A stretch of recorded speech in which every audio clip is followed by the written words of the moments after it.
Odisha rail हादसे में अब तक करीब 300 लोगों की मौत और राहत और बचाव कार्य अभी भी जारी। विपक्ष की ओर से इस्तीफे की मांग पर बोले रेल मंत्री, कहा अभी घायलों का बेहतर इलाज करवाने पर है फोकस। फरीदाबाद में बहन ने पढ़ाई के लिए बोला तो भाई ने कर दी हत्या, आरोपी बोला मोबाइल चलाने से रोकती थी बहन। नमस्कार, मैं हूं संजय सेठी, आप देख रहे हैं जेसीडी टाइम्स। ओडिशा के बालासोर में कल हुए रेल हादसे में 280 लोगों की मौत हो चुकी है और 1000 के करीब लोग घायल हुए हैं। हालांकि ये आंकड़ा लगातार बढ़ रहा है। इस पूरी घटना में पहले कोरोमंडल एक्सप्रेस डीरेल होकर मालगाड़ी के इंजन पर चढ़ गई और फिर इसकी बोगियों से हावड़ा बेंगलुरु एक्सप्रेस आकर भिड़ गई। वहीं विपक्ष की तरफ से इस्तीफा मांगे जाने पर रेल मंत्री ने कहा है कि जिस तरह की दुर्घटना है उसमें सबसे पहले हमारा फोकस होना चाहिए कि घायलों को कैसे बेहतर इलाज मिले। जांच के लिए एक उच्च स्तरीय कमेटी भी गठित की गई है। रेलवे सेफ्टी कमीशन भी इसकी जांच करेगी। कमेटी ये समझेगी कि किस कारण यह हादसा हुआ।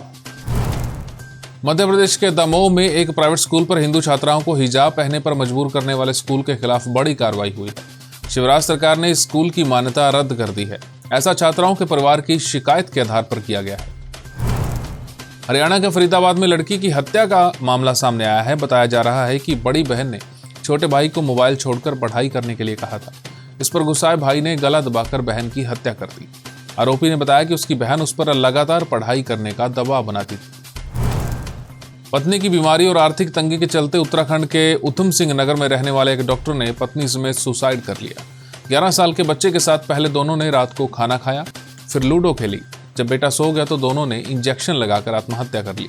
पुलिस इस मामले की जांच कर रही है। पाकिस्तान को लेकर सऊदी अरब और यूएई काफी चिंता में है।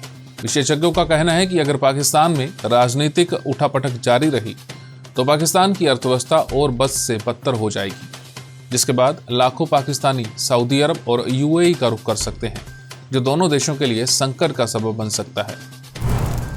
जापान में अकेले रहने का चलन इतना बढ़ चुका है कि अब वहां फैमिली स्ट्रक्चर खत्म हो रहा है। National institute of population and social security का डेटा कहता है कि साल 2040 तक देश के 40% से ज्यादा घरों में सिंगल लोग होंगे। ऐसे ही अकेले लोगों को टारगेट करते हुए जापान में रेंटल फैमिली बिजनेस चल पड़ा है, जिसमें रेंट पर परिवार के सदस्य मिल सकते हैं। जेसीडी मेमोरियल कॉलेज की एनसीसी और एनएसएस यूनिट ने विश्व पर्यावरण दिवस से पूर्व चलाई जा रही पर्यावरण जागरूकता मुहिम को आगे बढ़ाते हुए सिरसा में एक जागरूकता रैली आयोजन किया, जिसमें एनसीसी और एनएसएस के स्वयंसेवकों ने पर्यावरण के संरक्षण के लिए एक महत्वपूर्ण संदेश दिया।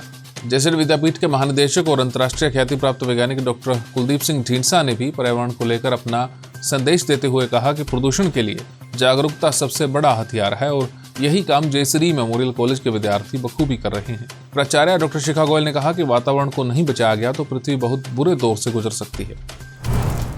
जननायक चौधरी देवीलाल विद्यापीठ सिरसा में ही स्थित जेसीडी कॉलेज ऑफ एजुकेशन में Indira Gandhi national open university परीक्षा का संचालन 1 जून से शांतिपूर्ण ढंग से किया जा रहा है। कॉलेज प्राचार्य डॉक्टर जयप्रकाश ने जानकारी देते हुए बताया कि यह परीक्षा 1 जून से 2 सत्रों में चल रही है, जिसके लिए हर तरह के पुख्ता इंतजाम किए गए हैं। जननायक चौधरी देवीलाल विद्यापीठ के महानिदेशक और अंतर्राष्ट्रीय ख्याति प्राप्त वैज्ञानिक डॉक्टर कुलदीप सिंह ढींडसा ने अपने संदेश में परीक्षार्थियों को शुभकामनाएं दी और कहा कि इग्नू ने भारत ही नहीं बल्कि विश्व के 40 लाख विद्यार्थियों को कामयाब करने में सहयोग दिया है।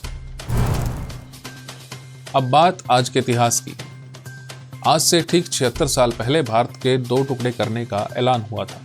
3 जून 1947 को वायसराय लॉर्ड माउंटबेटन ने भारत के 2 हिस्से करके भारत और पाकिस्तान बनाने का ऐलान किया था।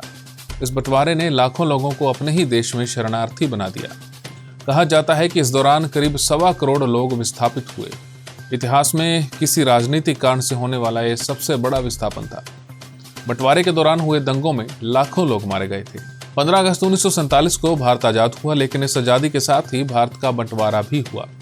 भारत की आजादी से एक दिन पहले 14 अगस्त 1947 को पाकिस्तान एक नया मुल्क बना। हमारे इस खास पेशकश में फिलहाल इतना ही। देश और दुनिया की तमाम खबरों के लिए आप देखते रहिए जेसीडी टाइम्स।